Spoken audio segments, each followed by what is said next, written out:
How did you get involved with this project? It's another writer, Ryan Banaco, wrote the script. Maybe just walk through that process. Was this an idea that you had? You hired Ryan to write it? Was it a spec script that he came to you with? I was on the Blacklist website where like the database where you just read a bunch of screenplays, and I'd go on there a lot and just sort of read log lines and try to find material, and came across this log line and was really fascinated by it and read the script, and it was very different at the time, but I loved it. And so I contacted Ryan Banaco, the writer.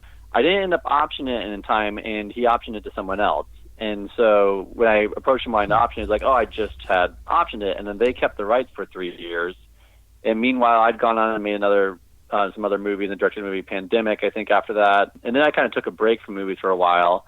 My second kid had just been born, and so I've been more directing commercials and branded content, and then started to miss movies again. So started thinking of old scripts I'd read that I loved and wanted to make, and immediately the first one that came to mind was 3022.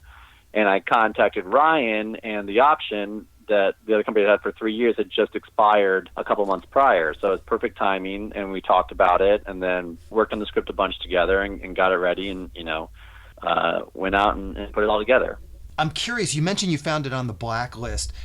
What do you look for when you're using the Blacklist? I know a lot of writers listening to this podcast certainly use the Blacklist, and there's always these scores. Are you just purely looking at the log lines? Do the scores and the feedback that writers make available, does that influence your decision? Maybe give us a little sort of inside, baseball on how a producer uses the Blacklist. And I'm sure everybody has their own process, but for me, what I would do is I would, just read a ton of log lines, and then if a log line was interesting to me, I would click on it, and then that's when I would start to look at the other things. I would see, did it have script reviews? Because if it did have, the thing I cared more so probably than the reviews was the coverage. I really liked when a script had coverage, and I could read and kind of get a sense of it from the coverage, and so that was helpful to me. And I also would look at the reviews as well, because if you see, a few low ones, you're like, oh, maybe this isn't worth my time. But I'd say, so first, though, it's just kind of looking at log lines, and usually I would pick a genre that I'm interested in or what I was reading tons and tons of log lines, and then clicking on them and kind of going through that process. And it also would help if it had something like quarterfinalists and nickels, or,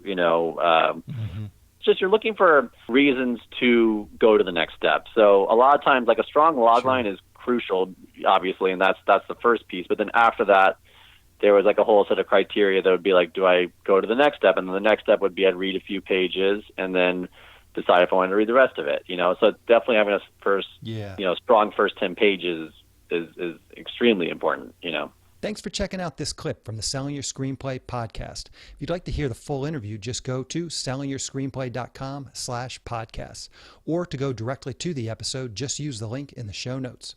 Thanks for watching.